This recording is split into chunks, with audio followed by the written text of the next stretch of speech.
In this video, I'll be showing you step by step how to get your Google Cloud Vision API key. It is super easy to do. So the first thing you need to do is open up your favorite browser, and then from here you'll need to go up to console.cloud.google.com. Also put a link to that down in the description below. Once you're inside of here, you'll need to sign into your Google account if you don't already have done that. And from here you'll need to go up to the project picker and go in and find your project. If you don't already have a project, you can always go up to new project over here and then create one right here by clicking a project name and a parent resource. From here, once you're created, once from here you have done all this, you should be looking something like this inside of your dashboard. Now from here you'll need to go up to the search bar up here and click in Vision or Cloud Vision API. Once you get inside of this page right here, it should be looking something like this. Now from here you'll need to click Enable, and as you can see I have already enabled this specific API, but from here you'll just need to click Enable and wait until it has successfully been enabled. And you can see that by changing to Manage over here.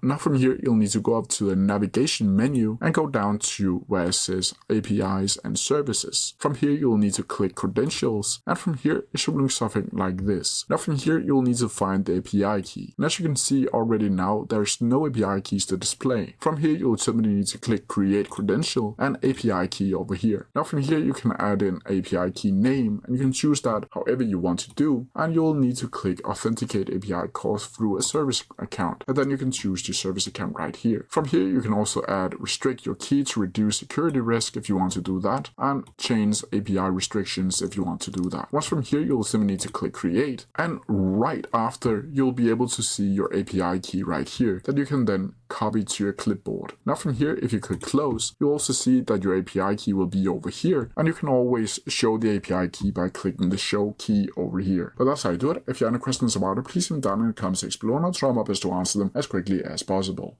See ya!